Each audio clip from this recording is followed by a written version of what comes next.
भारत के एक छोटे से गांव की मिट्टी में गरीबी की बू थी, लेकिन उसी मिट्टी में कुछ ऐसे फूल भी थे जो हालात की धूप में भी खिलने का हौसला रखते थे। उन्हीं में से एक थी सविता। गौरी, सादगी भरी, मेहनती और दिल की साफ। उसके जीवन का हर दिन संघर्ष की एक किताब था। सुबह की शुरुआत चूल्हे के धुएं से होती और रात का अंत थकी आंखों में सपनों की परछाई के साथ।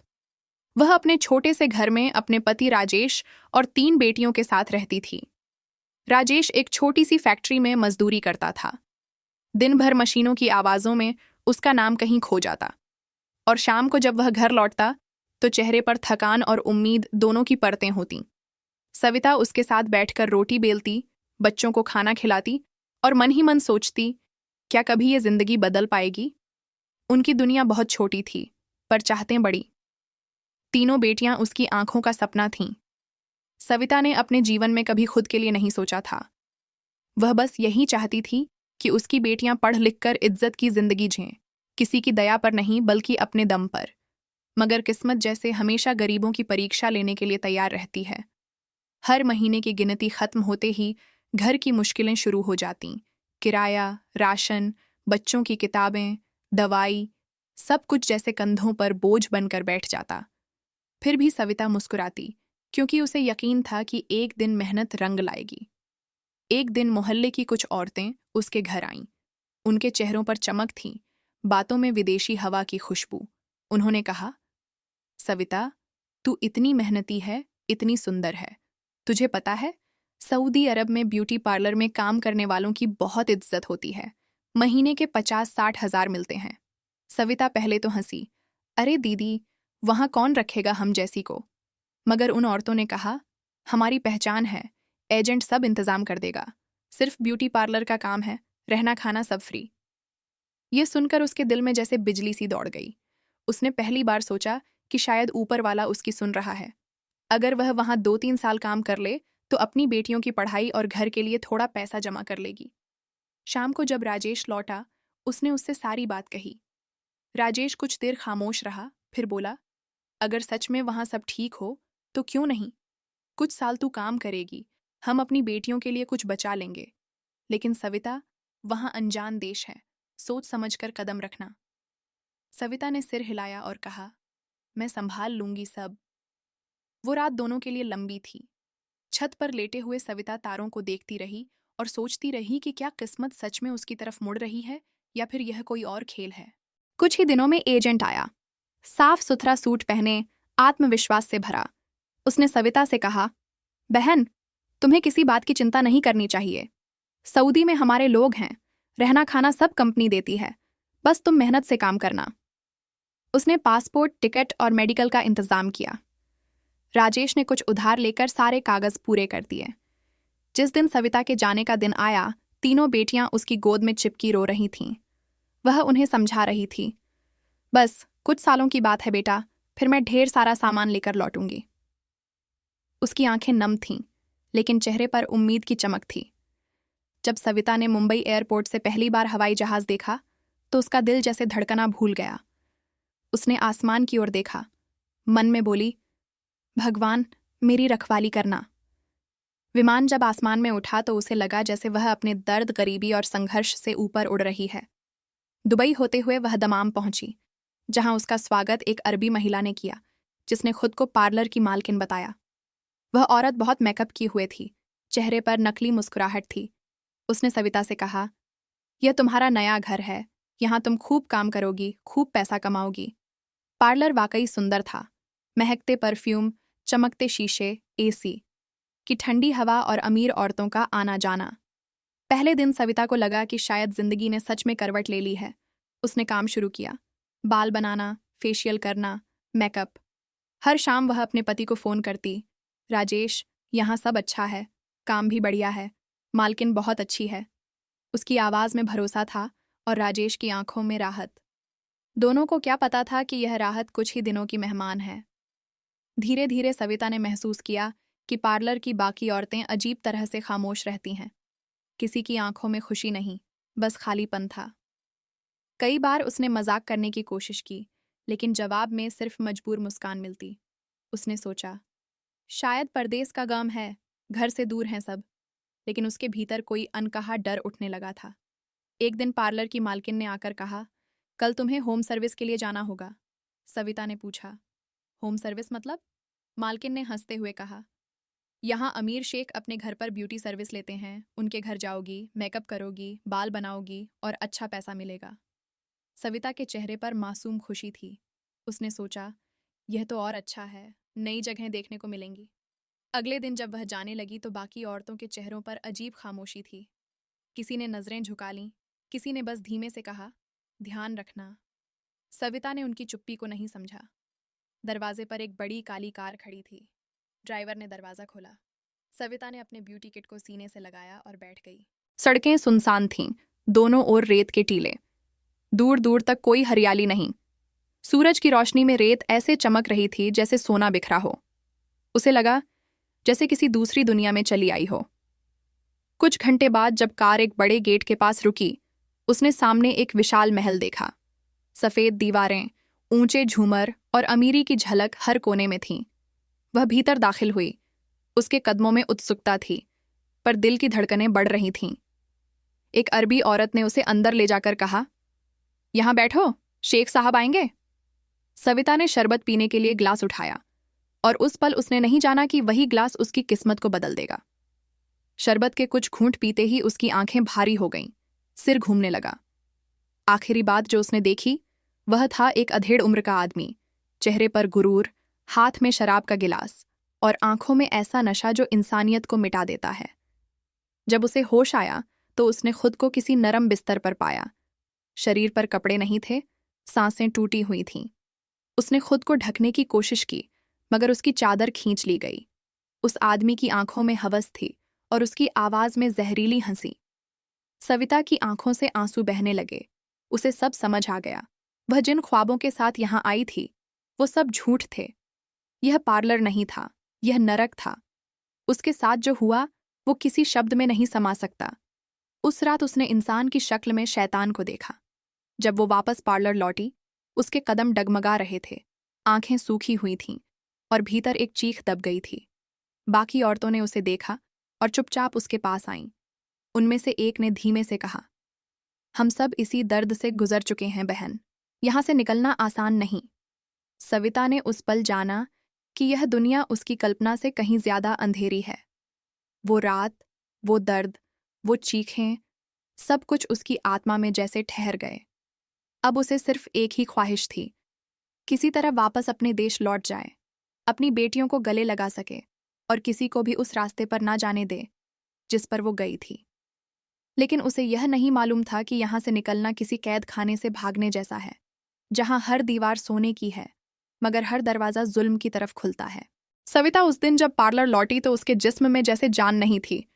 उसकी आंखें सूख चुकी थीं, होंठ फटे हुए थे और रूह में एक ऐसा डर बस गया था जो अब कभी मिट नहीं सकता था। कमरे की दीवारें उसके चारों ओर सिमटती सी लगीं। उसने खुद को आईने में देखा, मगर उसे अपना चेहरा पहचान में नहीं आया। वही चेहरा जो कभी उम्मीद से भरा था, आज उस पर सिर्फ बेबसी और टूटे भरोसे की लकीरें थीं। उसने अपने सिर को दोनों हाथों से थाम लिया, जैसे अपने ही ख्यालों को रोकना चाहती हो। लेकिन ख्याल किसी दरवाजे से कम नहीं होते, एक खुलता है तो 100 और खुल जाते हैं। पार्लर की बाकी औरतों ने जब उसे देखा तो किसी ने कुछ नहीं पूछा। बस एक बांग्लादेशी औरत उसके पास आई और धीरे से बोली, बहन, मत सोचो ज्यादा, वरना तुम टूट जाओगी। हम सब यहीं फंसे हैं, कुछ भी कर लो, यहां से निकलना आसान नहीं। उसकी आवाज में थकान थी, जैसे बरसों से किसी दीवार से टकराती रही हो। सविता की आंखें भर आईं। उसने पूछा, तुम सब क्यों नहीं जाती? औरत हंसी, जाना चाहें भी तो कैसे? पासपोर्ट मालकिन के पास है, और अगर किसी ने जाने की बात की तो वह पुलिस में झूठा केस दर्ज कर देती है कि हम फहाशी करती हैं। यहाँ कानून अमीरों का है, गरीब औरतों की आवाज सुनने वाला कोई नहीं। सविता को पहली बार एहसास हुआ कि वह सिर्फ ठगी का शिकार नहीं हुई, वह अब किसी की संपत्ति बन चुकी है। उसके अंदर की सारी उम्मीद उस रात जैसे बुझ गई। उसने ठान लिया कि वह किसी भी तरह इस नरक से बाहर निकलेगी, लेकिन कैसे, यह उसे खुद नहीं मालूम था। दिन गुजरते गए, वह फिर से काम पर लग गई, मगर अब वह वो सविता नहीं रही थी जो पहली बार पार्लर में कदम रखी थी। अब उसके हर हाव भाव में डर था, हर मुस्कान नकली। वह अब ग्राहकों के चेहरे नहीं देखती थी, बस अपने काम को खत्म करने की जल्दी रहती थी। मालकिन की नजरें हर वक्त उस पर टिकी रहतीं। सविता जानती थी कि यह औरत सिर्फ एक मालिक नहीं, एक जाल बुनने वाली सांप है जो औरतों की मजबूरियों को अपनी दौलत बनाती है। एक दिन मालकिन ने फिर बुलाया। कल तुम और नाजनीन दोनों को एक साथ होम सर्विस के लिए जाना होगा। यह सुनते ही सविता का बदन कांप उठा। उसने धीरे से कहा, मैं अब बाहर नहीं जाऊंगी। मालकिन की आंखें सिकुड़ गईं। क्या कहा तुमने? उसकी आवाज में ठंडा झर था। तुम्हें मालूम है अगर मैंने कहा कि तुमने यहां बदकारी की है तो पुलिस तुम्हें उठा ले जाएगी? यहां कोई तुम्हें बचाने नहीं आएगा, सोच लो। सविता के होंठ खुल नहीं पाए। वो सिर्फ सिर झुकाकर वहीं बैठ गई। वह जान गई थी कि यहां इनकार का मतलब मौत है। उसने रात भर जागकर बिताई। उसकी आंखों में नींद नहीं थी, बस बेचैनी थी। कभी वह अपने बच्चों को याद करती, कभी अपनी मां को। उसने सोच लिया, अगर इस बार भी कुछ हुआ तो वह चुप नहीं रहेगी, चाहे कुछ भी हो जाए। अगले दिन वही काली कार उन्हें लेने आई। सविता और नाजनीन दोनों चुपचाप उसमें बैठ गईं। रास्ते में दोनों ने एक दूसरे की तरफ देखा, आंखों में वही सवाल, कब तक? दोनों की चुप्पी ही जवाब थी। गाड़ी शहर से दूर एक आलीशान हवेली के सामने रुकी। ऊंची दीवारें, सुनहरी दरवाजें और सन्नाटा, जैसे दौलत ने यहां इंसानियत का गला घोंट दिया हो। दरवाजे के अंदर दाखिल होते ही उन्हें एक औरत मिली, जिसने उन्हें एक कमरे में बैठाया। शेख साहब अभी आते हैं, उसने कहा। कुछ ही देर में कमरे में खुशबूदार धुआं फैला और दरवाजा खुला। अंदर एक अधेड़ उम्र का अरब बैठा था, हाथ में हुक्का और आंखों में नशे की गहराई। उसने मुस्कुराते हुए कहा, बैठो, डरने की जरूरत नहीं, पहले ये शरबत पी लो। सविता को जैसे सब कुछ फिर से दोहराता दिखा। वही शरबत, वही माहौल। उसने सिर झुका लिया, लेकिन इनकार करने की हिम्मत नहीं हुई। उसने बस हल्का सा घूंट लिया, मगर अंदर से कांप गई। थोड़ी ही देर में 4 और मर्द अंदर आए। सबकी आंखों में हवस थी और उनकी मुस्कान में वह सन्नाटा था जो किसी कब्रिस्तान में होता है। सविता और नाजनीन के हाथ अपने आप कांपने लगे। उन मर्दों में से एक बोला, हमने सुना है हिंदुस्तानी औरतें बहुत खास होती हैं, आज देखेंगे। सविता ने कांपती आवाज में कहा, मैं एक औरत हूं, मेरी 3 बेटियां हैं, मुझे जाने दीजिए, मैं किसी गलत काम के लिए नहीं आई। मगर जवाब में सिर्फ हंसी थी, ऐसी हंसी जो रूह तक को चीर दे। मोहम्मद बिन अब्दुल्लाह नाम का वो शेख उठा, बोला, अगर जाना है तो पहले हमें खुश करो, फिर पासपोर्ट और टिकट मिल जाएगा। यह सुनते ही सविता की सांस थम गई। उसने नाजनीन की ओर देखा। उसकी आंखों में भी वही सवाल था, क्या हम अब कभी जिंदा लौट पाएंगी? दोनों की आंखों से आंसू बह निकले, मगर वहां इंसानियत नाम की कोई चीज नहीं थी। कमरे में म्यूजिक बजा दिया गया। उन्होंने कहा, नाचो। दोनों औरतें कांपती हुई उठीं, उनके पैर थरथरा रहे थे। वह नाच नहीं रही थीं, बस टूट रही थीं। उस कमरे में इंसान नहीं थे, जानवर थे, और उनकी आवाजें हर चीख को दबा रही थीं। सविता का जिस्म दर्द में था, लेकिन उससे भी गहरा घाव उसकी आत्मा में था। उसने सोचा, क्या यही इंसानियत है? क्या ईश्वर सब देख रहा है? रात के खत्म होने तक वह औरतें इंसान से सिर्फ साया बन चुकी थीं। जब सुबह हुई, दोनों के कपड़े बिखरे हुए थे, आंखें सूज चुकी थीं। उनके शरीर पर नीले निशान थे और मन पर अंधेरा। शेख ने हंसते हुए नोटों का लिफाफा फेंका। शाबाश, तुमने अच्छा काम किया, फिर आना। सविता ने उस लिफाफे को देखा, फिर उसी हाथ से फाड़ दिया। उसके अंदर अब सिर्फ आग बची थी, जलती, लेकिन बिना शोर की। वह दरवाजे से बाहर निकली। उसकी चाल डगमगा रही थी, पर उसकी आंखें अब पत्थर हो चुकी थीं। बाहर वही कार खड़ी थी, वही रास्ते थे, वही रेत, मगर अब वो रेत उसे कब्र जैसी लग रही थी। जब वह पार्लर लौटी, मालकिन ने उसे देखकर ठहाका लगाया। कैसा रहा काम? सविता ने कुछ नहीं कहा। उसकी आंखों से आंसू बहने लगे। बाकी औरतें पास आईं। किसी ने उसके कंधे पर हाथ रखा। कोई शब्द नहीं बोले, क्योंकि वे सब उसी दर्द की साथी थीं। उस रात सविता कमरे में बैठी रही। उसने आईने में खुद को देखा और खुद से पूछा, क्या मैं अब भी वही सविता हूं? उसे लगा जैसे वह मर चुकी है, बस उसका शरीर सांस ले रहा है। उसने फोन उठाया और अपने पति को कॉल किया। राजेश ने खुशी से कहा, सविता, हमारी बड़ी बेटी ने स्कूल में टॉप किया। सविता ने मुस्कुराने की कोशिश की। बहुत अच्छा हुआ। मगर उसकी आवाज के पीछे एक सूना सन्नाटा था जिसे कोई नहीं सुन सकता था। रात गहराती गई। बाहर सन्नाटा था और अंदर एक औरत अपने दर्द से लड़ रही थी। उसने आंखें बंद की और भगवान से कहा, अगर मैं यहां से नहीं निकल पाई तो मुझे उठा ले। वो रात उसकी आत्मा में दर्ज हो गई, जैसे किसी जख्म पर नमक डाल दिया गया हो। अब उसके अंदर सिर्फ एक आग बची थी, भागने की, लौटने की और दुनिया को बताने की कि कैसे ब्यूटी पार्लर के नाम पर औरतों को नर्क में धकेला जाता है। सविता के लिए अब दिन और रात का फर्क मिट चुका था। सुबह का सूरज भी अब उसके कमरे में रोशनी नहीं लाता था, बस दीवारों पर गिरता हुआ धुआं बन जाता था। वह अब खुद को देखना भी नहीं चाहती थी। जिस आईने में कभी वह अपनी मुस्कान देखती थी, अब वही आईना उसे हर दिन उसके टूटे अस्तित्व की याद दिलाता था। उसने अपने अंदर एक ऐसी खामोशी बसा ली थी जो किसी चीख से भी ज्यादा डरावनी थी। पार्लर की बाकी औरतें भी उसके आसपास थीं, मगर सबकी आंखों में एक ही कहानी थी, एक ऐसी कहानी जो किसी किताब में नहीं लिखी जाती, जिसे कोई अदालत नहीं सुनती, जिसे कोई ईश्वर भी शायद भूल गया था। मालकिन की नजरें अब सविता पर और भी कठोर हो गई थीं। वह जानती थी कि सविता अब उसकी बातों पर मुस्कुराने वाली नहीं रही।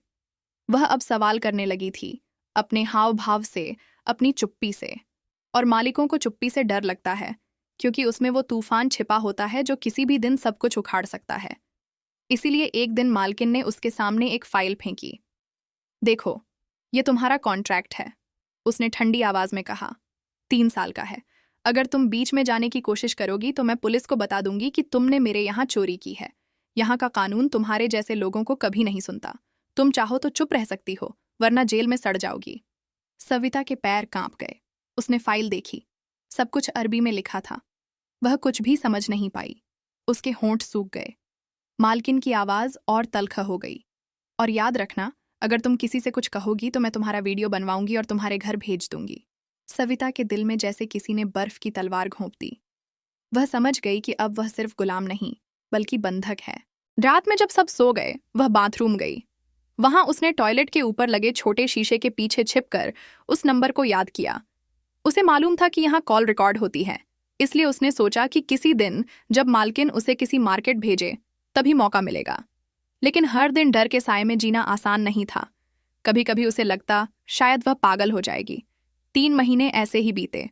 फिर एक दिन मालकिन ने उसे कहा, आज तुम्हें एक नए घर में जाना है, वहां के शेख बहुत खास हैं। ये सुनते ही सविता के रोंगटे खड़े हो गए। उसने झूठ कहा, मैडम, मेरी तबीयत ठीक नहीं है। मालकिन हंस पड़ी। यहां तबीयत की नहीं, हुक्म की चलती है। और उसने इशारा किया, जा गाड़ी में बैठ। सविता चुपचाप बाहर निकली। गाड़ी के अंदर बैठी तो उसके पास ही मोबाइल पड़ा था, शायद ड्राइवर का। ड्राइवर फोन पर बात कर रहा था और थोड़ी देर के लिए बाहर गया। उसी पल सविता का दिल धड़कने लगा। उसने मोबाइल उठाया और जल्दी जल्दी वो नंबर डायल किया जो उसने याद किया था। 3 बार घंटी बजी और किसी ने अंग्रेजी में हेलो कहा। सविता की सांस अटक गई। वह टूटी फूटी अंग्रेजी में बोली, help, India, woman, trapped, Saudi, beauty parlour, please help. Line cut गई, लेकिन उसने उम्मीद नहीं छोड़ी। अगले दिन उसे फिर वही नंबर से कॉल आया, मगर इस बार वह उठा नहीं पाई। मालकिन वहीं थी। उसे लगा अब सब खत्म हो जाएगा। मगर रात को अब्दुल ने जब उसे देखा तो बोला, बहन, एम्बेसी को खबर मिल गई है। उन्होंने कहा है कि कुछ दिन सब्र करो। सविता की आंखों से आंसू बह निकले। 3 साल बाद पहली बार उसने महसूस किया कि शायद भगवान ने उसकी पुकार सुनी है। अब वह हर दिन एक उम्मीद के साथ जीने लगी। उसने बाकी औरतों को भी बताया, अगर मैं निकल गई तो तुम सबको भी बाहर निकालूंगी। उन्होंने उसके हाथ थामे। कोई बोल नहीं पाया, पर सबकी आंखों में एक ही दुआ थी। लेकिन किस्मत ने उसे इतनी आसानी से राहत नहीं दी। चौथे ही दिन अचानक पार्लर में पुलिस आई। मालकिन घबराई हुई थी, पर मुस्कुरा रही थी। उसने कहा, सब ठीक है सर, ये हमारी स्टाफ हैं। पुलिस ने औपचारिक सवाल पूछे और चली गई। जाते जाते उनमें से एक अफसर ने सविता की आंखों में देखा, जैसे उसे कुछ समझ गया हो। उस रात सविता को नींद नहीं आई। उसने सोचा, क्या यह वही संकेत है जिसका इंतजार वह कर रही थी? उसने ऊपर आसमान की ओर देखा और धीरे से कहा, अगर तू है तो मुझे बचा ले। उसके अंदर अब डर नहीं था, बस दृढ़ता थी। वो जानती थी, अब चाहे जान जाए, मगर वो इस नरक से बाहर निकलेगी। उसकी कहानी अब केवल उसकी नहीं रह गई थी। वह उन सब औरतों की आवाज बनना चाहती थी जिन्हें इस सुनहरी कैद में सड़ने के लिए भेजा गया था। सविता के भीतर अब जो कुछ बचा था, वो एक इंसान की थकी हुई सांसें नहीं, बल्कि एक आत्मा की आखिरी जिद थी। उसने तय कर लिया था कि अब जो भी हो, उसे यहां से निकलना है, चाहे उसके कदमों के नीचे जमीन खिसक जाए या ऊपर आसमान गिर जाए। अब वो वही औरत नहीं थी जो कभी अपनी बेटियों के लिए सपने लेकर आई थी। अब वो एक जिंदा गवाही थी उस सिस्टम की जो औरत की मजबूरी को कारोबार बनाता है। दिन बीतते गए, मगर उसके मन में एक आग लगातार जलती रही। पार्लर की मालकिन अब उसे शक की नजरों से देखने लगी थी। एक शाम को उसने सविता को कमरे में बुलाया, दरवाजा बंद किया और ठंडी आवाज में कहा, मुझे खबर मिली है कि तुम किसी से बात करने की कोशिश कर रही थी। याद रखना, अगर तुमने एक बार और कुछ ऐसा किया तो तुम्हारा नाम, तस्वीर और झूठा केस सब इंडिया भेज दूंगी। तुम्हारा परिवार तुम्हें पहचानना बंद कर देगा। यह सुनकर सविता के हाथ कांपने लगे, लेकिन उसके होंठों पर कोई शब्द नहीं आया। वह सिर्फ चुप रही, क्योंकि अब वह जानती थी, कुछ लड़ाइयां खामोशी से ही लड़ी जाती हैं। उस रात उसने खुद से एक वादा किया, अब चाहे कुछ भी हो, डरना नहीं है। सुबह होते ही उसने अब्दुल को ढूंढा, जो पार्लर की देखरेख करता था। उसकी आंखों में थकान थी, लेकिन दिल में दया बाकी थी। सविता ने धीरे से कहा, अब्दुल भाई, अगर आप मेरी मदद कर सकते हैं तो मैं जिंदगी भर आपका एहसान मानूंगी। अब्दुल कुछ पल उसे देखता रहा, फिर बोला, आज रात जब सब सो जाएं, पीछे की गली में जो पुराना दरवाजा है, वहां आना। मैं कोशिश करूंगा कि कोई तुम्हें देखे नहीं। वो रात सविता की जिंदगी की सबसे लंबी रात थी। वह बिस्तर पर लेटी थी, लेकिन नींद दूर थी। हर आवाज पर उसका दिल धड़क उठता। उसने अपने कपड़े, कुछ पैसे और एक पुराना दुपट्टा समेटा। जब घड़ी ने 2 बजाए तो उसने चुपचाप कमरे का दरवाजा खोला और बाहर निकल आई। हवा में अजीब सन्नाटा था, जैसे रेत के कण भी उसकी भागने की योजना जानते हों। उसने अपनी चप्पलें हाथ में उठा लीं, ताकि आवाज न हो। वो जैसे ही पीछे की गली में पहुंची, अब्दुल वहां पहले से मौजूद था। उसने दरवाजा आधा खोला और फुसफुसाया, जल्दी चलो। दोनों तेज कदमों से गली पार कर गए। सामने सड़क पर एक पुराना ट्रक खड़ा था, जिसमें कुछ मजदूर बैठे थे। अब्दुल ने ड्राइवर से अरबी में कुछ कहा और सविता को इशारा किया, इसमें बैठ जाओ, ये तुम्हें रियाद के रास्ते पर छोड़ देगा। वहां दूतावास के लोग मिल सकते हैं। सविता की आंखों में आंसू आ गए। अल्लाह आपको खुश रखे। ट्रक की खड़खड़ाहट में उसकी धड़कनें गुम हो गईं। हर किलोमीटर उसे उसके घर के करीब लगता, पर खतरे से भरा। सुबह का उजाला फैलने लगा। रास्ते में कई जगह पुलिस की चेक पोस्ट थीं, मगर ड्राइवर ने अपने दस्तावेज दिखाकर गाड़ी आगे बढ़ा दी। सविता के हाथ ठंडे हो चुके थे, पर उसकी आंखें खुली थीं। वो अब किसी भी हाल में पीछे नहीं लौटना चाहती थी।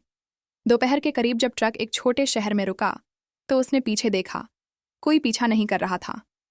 वह धीरे धीरे उतर गई और एक पुरानी मस्जिद के पास जाकर खड़ी हो गई।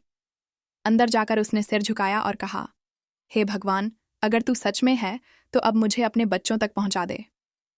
उस वक्त उसकी आंखों से बहते आंसू जमीन पर नहीं गिरे, उन्होंने आसमान को भिगो दिया। कुछ ही देर बाद वहां एक कार आकर रुकी। उसमें से 2 भारतीय चेहरे बाहर निकले। उनमें से एक ने कहा, सविता नायक? उसके दिल की धड़कन थम गई। हाँ, उसने जवाब दिया। आदमी ने पासपोर्ट दिखाया। हम भारतीय दूतावास से हैं। हमें सूचना मिली थी कि आप फंसी हुई हैं। सविता ने घुटनों के बल गिरकर रोना शुरू कर दिया। वो सिर्फ रो रही थी, राहत, दर्द और यकीन के बीच बिखरी हुई। उन लोगों ने उसे उठाया, गले लगाया और कार में बैठा लिया। रियाद पहुंचने के बाद उसे दूतावास के सुरक्षित घर में रखा गया। वहां कुछ और औरतें भी थीं जो उसी नर्क से भागी थीं। कोई नेपाल की थी, कोई श्रीलंका की। सबकी आंखों में एक ही सवाल था, क्यों औरत की मजबूरी को हमेशा बाजार बना दिया जाता है? सविता अब थोड़ा संभलने लगी थी। उसने अपनी कहानी दर्ज कराई, एजेंट का नाम बताया, पार्लर का पता दिया। भारतीय दूतावास ने मामला दर्ज किया और सऊदी पुलिस को सूचना दी। कुछ हफ्तों बाद मालकिन को गिरफ्तार किया गया और पार्लर सील कर दिया गया। 3 महीने बाद सविता अपने देश लौटी। जब वह मुंबई एयरपोर्ट पर उतरी तो उसके पांव धरती पर नहीं टिक रहे थे। 3 साल बाद उसने अपनी मिट्टी की खुशबू महसूस की। राजेश और उसकी तीनों बेटियां उसे लेने आए थे। जब उसने उन्हें देखा तो उसकी रूह फट पड़ी। उसने अपनी बेटियों को सीने से लगा लिया और फूट फूट कर रो पड़ी। उसके आंसू सिर्फ दर्द के नहीं थे, वो आज़ादी के थे, उस मिट्टी से मिलने के थे जिसने उसे जन्म दिया था। गांव में जब लोगों को पता चला कि सविता लौट आई है तो सब देखने आए। कोई कुछ पूछना चाहता था, कोई कुछ बोल नहीं पाया। सविता अब पहले जैसी नहीं रही थी। उसके चेहरे पर खामोशी थी, लेकिन आंखों में आग थी। उसने गांव की औरतों को इकट्ठा किया और कहा, कभी किसी एजेंट के झांसे में मत आना। विदेश में काम का सपना मत देखो जब तक सच न जान लो। वहां के महलों में सोना है, पर उन दीवारों के पीछे औरतों के आंसू बहते हैं। मैंने जो देखा है वो किसी दुश्मन को भी न दिखे। उसके शब्द गांव में गूंज गए। धीरे धीरे उसने समाज सेवा शुरू की। वह उन औरतों की मदद करने लगी जो गरीब थीं, जिनके पति बेरोजगार थे, जो बाहर काम करने जाना चाहती थीं। उसने सरकारी दफ्तरों के चक्कर लगाए, एनजीओ से जुड़ी और कई औरतों को बचाने में मदद की। उसने अपनी कहानी हर मंच पर सुनाई, स्कूलों में, पंचायतों में, मंदिरों के आंगन में। कभी कभी रात में जब वह अकेली होती तो अब भी उसे वो महल, वो रोशनी और वो खामोशी याद आती जो चीखों को निगल जाती थी। वो सोचती, कितनी सविताएं अब भी वहां होंगी। मगर अब उसकी आंखों में डर नहीं था, सिर्फ आग थी। उसने खुद से कहा, अगर मैंने वो सब सहा है तो अब मैं किसी और को उस अंधेरे में नहीं गिरने दूंगी। समय बीत गया। सविता अब अपने गांव की मिसाल बन गई थी। उसके चेहरे पर अब शांति थी। लेकिन जब वह किसी गरीब लड़की को देखती जो सपनों में विदेश की तस्वीरें बुनती थी, तो वह उसके कंधे पर हाथ रखकर कहती, बेटी, सपने देखो, लेकिन आंख बंद करके नहीं। दुनिया खूबसूरत है, पर हर चमकती चीज सोना नहीं होती। उसकी कहानी अब सिर्फ एक औरत की कहानी नहीं रही, वो एक सबक बन गई थी उस हर इंसान के लिए जो जिंदगी की मुश्किलों से भागकर किसी आसान रास्ते की तलाश करता है, क्योंकि उस रास्ते के अंत में अगर सच्चाई नहीं है तो सिर्फ अंधेरा है। कहते हैं दर्द जब पूजा बन जाता है तो इंसान तपस्वी हो जाता है। सविता अब वही बन चुकी थी। उसका हर आंसू एक चेतावनी था, हर सांस एक दुआ कि किसी औरत को वो रास्ता कभी न चलना पड़े। और जब कभी रात को हवा चलती और खिड़की के पार चांद चमकता तो सविता आसमान की तरफ देखती और कहती, भगवान, तूने मुझे वो सब दिखाया जो किसी को नहीं दिखाना चाहिए, लेकिन तूने मुझे जिंदा रखा ताकि मैं बाकी बहनों को बचा सकूं। अब मैं तेरा काम कर रही हूं। वो मुस्कुराती और उसके भीतर का अंधेरा धीरे धीरे उजाले में बदल जाता।